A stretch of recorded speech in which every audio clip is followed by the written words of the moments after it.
Smiled at me and said, Alex will get himself going. Guys, back to you. Thanks, Andy. And Johnny Shu finding the back of the net and gets Bullis going here to start the second half. And, you know, we saw it. Matt Bullis scored the early goals in the first half. They do it again here in the second. And this is the guy who brought the Bulldogs back in their regular season encounter. It was John Shu out of the midfield. You see him start to his left, roll back to his right, and shoot through a ton of traffic. Nothing Corcoran could do there to track it. So down to a 6-goal deficit.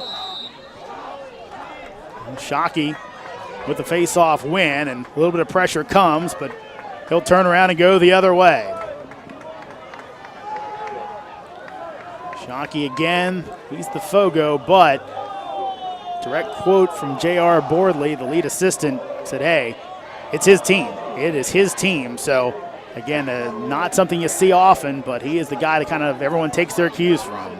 He's just a tremendous athlete as well. He's the definition of a face-off athlete. You know, gone are the days of these face-off guys being, you know, unathletic and sort of misfits within this game. These guys are as skilled, as fast, and as technically sound as anyone else on the field.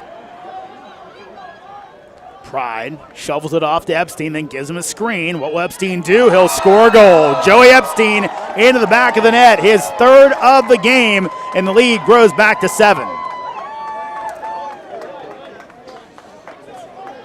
Epstein now with 72 goals on the season. Came in with 69. He adds another one onto his total. And Bullis has yet to figure out how to switch on these picks.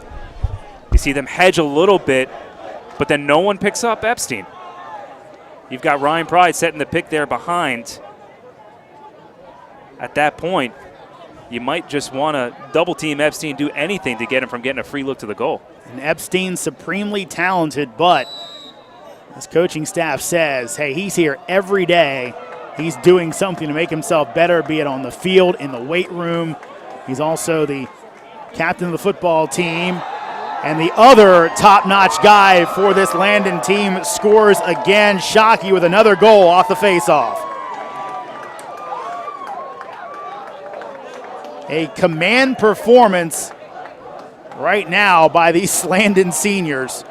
Buller with the 4 goals. Shockey, after the early struggles, finding not only the face-off glory but also goal glory. Yeah, and that was a little bit of a slow break.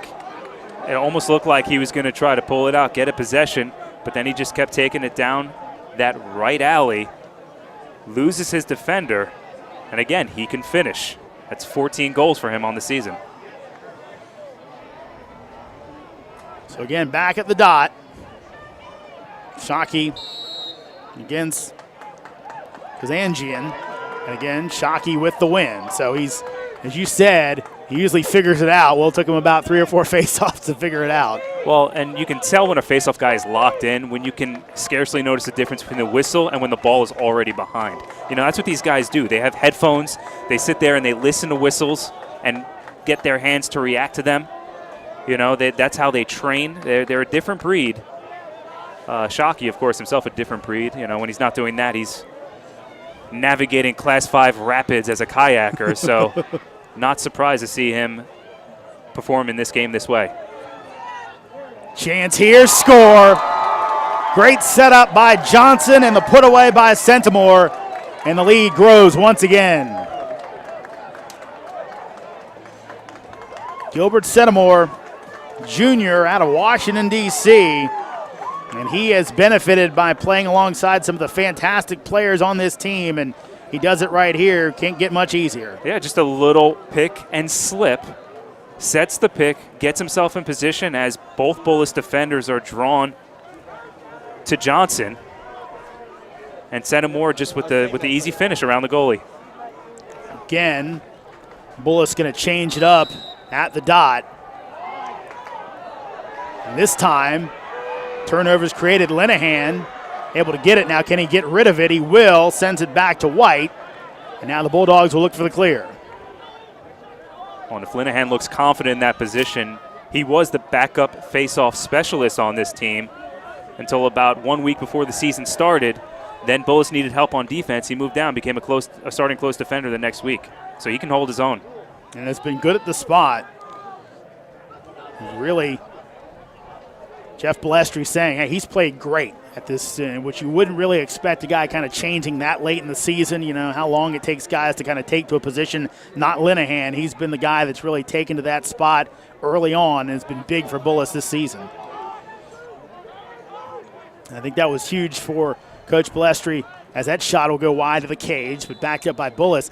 He said, look, we didn't have to play all young guys. We had to move some guys around where they could find better positions for us, and it's worked out well considering the season they've had. Yeah, and they got right to work after winning the championship last year, graduating all those great players, including on attack guys like Nicky Pekovic and Schollenberger down there. But what a great job they've done reconstructing this roster.